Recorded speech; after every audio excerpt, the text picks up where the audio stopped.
in Jerusalem called Simeon, who was righteous and devout.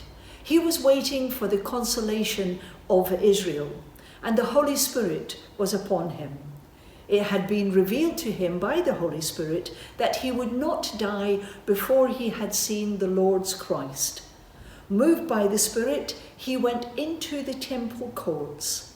When the parents brought the child Jesus to do for him what the custom of the law required, Simeon took him in his arms, praising God, saying, "Sovereign Lord, you have promised.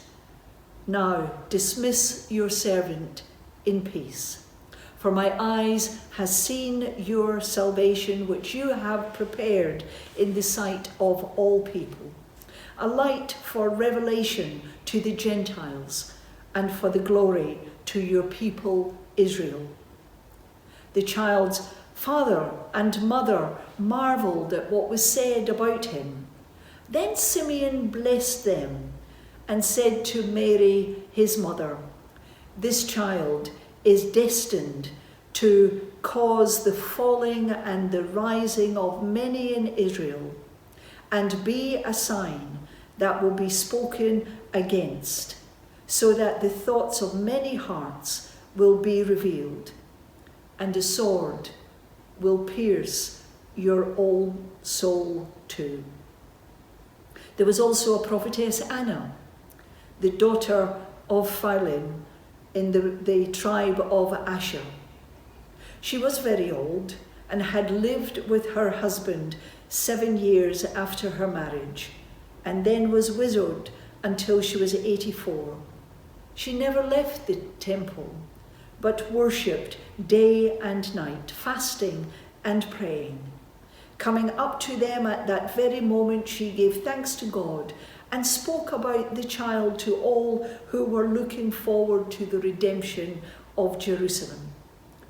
When Joseph and Mary had done everything required by the law of the Lord, they returned to Galilee, to their own town of Nazareth. And the child grew and became strong and was filled with wisdom, and the grace of God was upon them. And for the final time, deck the halls with boughs of holly. 'Tis the season to be jolly.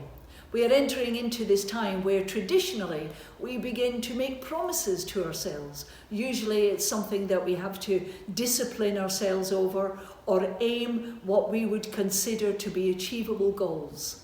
It might be part of what we would call our bucket list, that collection of dreams and aspirations that we would like to accomplish within our lifetime. It might be going to a certain destination, skydiving perhaps, or to conquer a fear that we have. It's a great and affirming feeling when a promise is fulfilled. And we all know that feeling of elation when we have achieved. You know, God fulfills all his promises. And in our reading today, we find Simeon. The text says that he lived an upright and holy life, that God promised him that he would not die before he saw the Messiah. And as we read through, we see the fulfillment of that vow.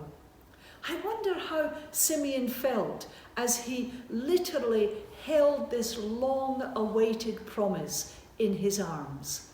He certainly recognized that this infant, Jesus, would have a purpose and that he would bring salvation to God's people.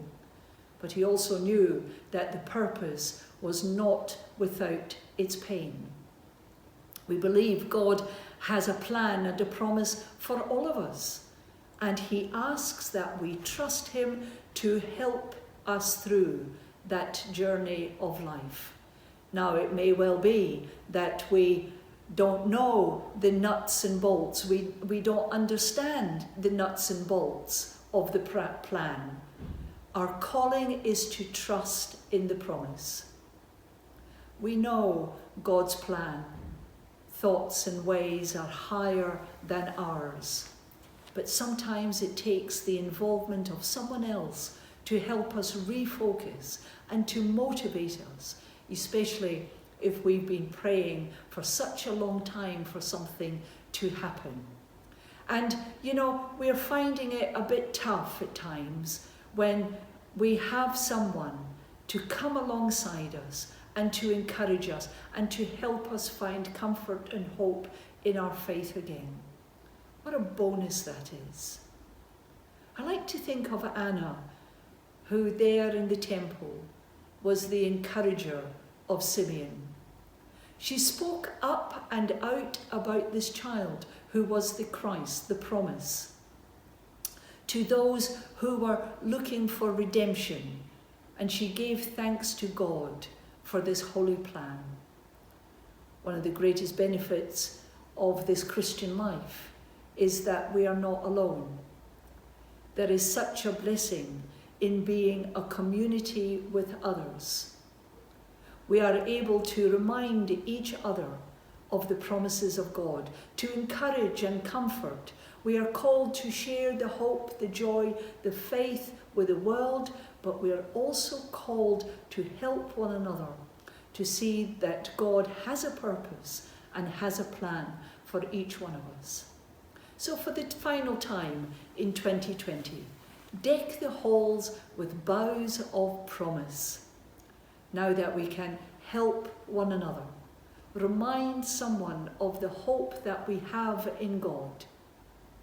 We can help someone see that God's promise is to always be with us. May God bless you.